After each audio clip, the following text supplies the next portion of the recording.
Hello, dear students. Today I'm going to discuss with you illness and illness behavior. ठीक है ना? So first we will see the definition of illness. ठीक है ना? So illness क्या है? Illness is a state in which the physical, social, developmental, intellectual, emotional or spiritual functioning of the individual is diminished or impaired. ठीक है ना? So illness क्या है? Illness is a state जिसमें क्या है कि जो इंडिविजुअल की physical functioning, social functioning, developmental, intellectual, emotional और स्पिरिचुअल फंक्शनिंग जो है बॉडी की वो डिमिनिश हो जाती हैं, वो इम्पेयर हो जाती हैं, उसको बोलते हैं इलनेस। ठीक है ना?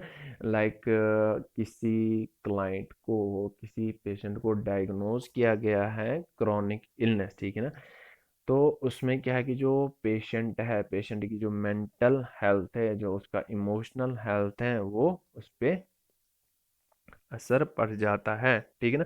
उसकी जो मेंटल फंक्शनिंग है, इमोशनल फंक्शनिंग है, वो इम्पेयर हो जाती है और डिमिनिश हो जाती है। ठीक है ना? मतलब कि पेशेंट में फील एंग्री, ठीक है ना, और डिनाइल, और उसको फियर हो जाता है, वो डर जाता है। ठीक है ना? या वो ब्लेम करता है, खुद पे ब्लेम करता है। ठीक है ना? या फीलिंग ऑफ हेल्पलेसनेस, ठीक है ना, या वो लूज करता है सेल्फ कॉन्फिडेंस। मतलब कि उसका जो मेंटल फंक्शनिंग है, इमोशनल फंक्शनिंग है, वो इम्पेयर हो जाती है, वो डिमिनिश हो जाती है। उसकी जो सोशल फंक्शनिंग है वो इम्पेयर हो जाती है। मतलब कि उसका जो रिलेशनशिप होता है विद अदर्स, ठीक है ना, फिर फैमिली के साथ, ठीक है ना, या फ्रेंड्स के साथ, वो इम्पेयर हो जाते हैं। वो घर वालों के साथ, जो भी फ्रेंड्स उनके साथ अच्छे से बात नहीं करता। मतलब कि जो उसकी सोशल फंक्शनिंग है वो इम्पेयर हो जाती है। उसकी जो इंटेलेक्चुअल मेंटल एबिलिटी जो है वो इम्पेयर हो जाती है। ठीक है ना? उसकी जो स्पिरिचुअल फंक्शनिंग, डेवलपमेंटल फंक्शनिंग है और फिजिकल फंक्शनिंग है, वो इम्पेयर हो जाती हैं, डिमिनिश हो जाती हैं। सो इलनेस क्या है? Illness is state in which physical, social, developmental, intellectual, emotional और spiritual functioning of the individual is diminished or impaired. ठीक है ना? And illness is having two types: acute illness and chronic illness. तो acute illness क्या होता है? acute illness develop होती है सडनली। ठीक है ना? जो acute illness है जनरली डेवलप सडनली, इसका abrupt onset होता है। ठीक है ना? और इसके जो सिम्टम्स होते हैं वो बहुत ही सीवियर होते हैं। ठीक है ना? And last for short time. ठीक है ना? इसका शॉर्ट कोर्स होता है, that is less than 6 months. Next type is chronic illness. ठीक है ना? तो जो क्रॉनिक इलनेस है, it persists for long time. ठीक है ना? That is more than 6 months, और it may affect functioning of body in any dimension. ठीक है ना? So illness is having two types: acute illness and chronic illness. ठीक है ना? एक्यूट इलनेस क्या है? इट जनरली डेवलप सडनली, इसका अब्रप्ट ऑनसेट होता है, इट्स हैविंग सीवियर सिम्टम्स। ठीक है ना? And it last for short time. ठीक है ना? इसका शॉर्ट कोर्स होता है, दिस लेस देन 6 मंथ्स। ठीक है ना? नेक्स्ट है chronic illness, it persists for long time. ठीक है ना? That is more than 6 months, और it may affect functioning of body in any dimension. So next है इलनेस बिहेवियर। ठीक है ना? तो इलनेस बिहेवियर क्या है? The way the sick person acts is called illness behaviour. मतलब कि पेशेंट जो होता है, जो क्लाइंट है, वो रिएक्ट कैसे करता है विद देयर सिम्टम्स। ठीक है ना? क्लाइंट कैसे रिएक्ट करता है विद देयर सिम्टम्स। ठीक है ना?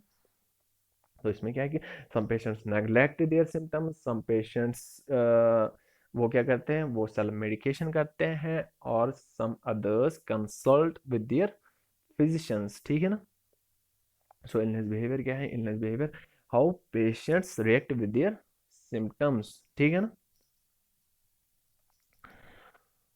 So next is stage of illness behaviour. ठीक है ना?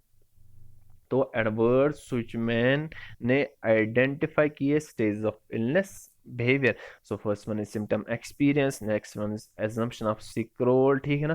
Third one medical care contact, fourth one dependent client और patient role, and last one is recovery and rehabilitation. ठीक है ना? So first will see symptom experience. ठीक है ना? तो इस स्टेज में क्या है कि जो क्लाइंट है, क्लाइंट अवेयर हो जाता है, उसको लगता है कि that something is went wrong. ठीक है ना? कुछ समथिंग इज वेंट रॉन्ग। ठीक है ना? आइदर इसमें क्या है कि either someone signifies that client looks unwell, ठीक है ना, मतलब कि जो भी इसके घर वाले हैं, ठीक है ना, जो भी फ्रेंड्स है उनको लगता है कि क्लाइंट अनवेल है, पेशेंट अनवेल है, ठीक है ना,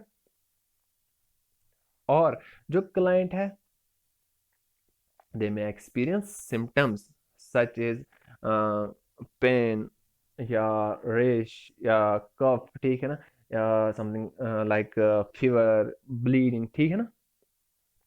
तो सिम्टम एक्सपीरियंस में क्या है कि इसमें क्या है, इस स्टेज में क्या है कि क्लाइंट को लगता है कि that something is went wrong, ठीक है ना। आइदर इसमें क्या है कि someone signifies that client looks unwell, और जो क्लाइंट है, client experience any symptoms such as pain, rash और कफ, लाइक फीवर, ब्लीडिंग, ठीक है ना।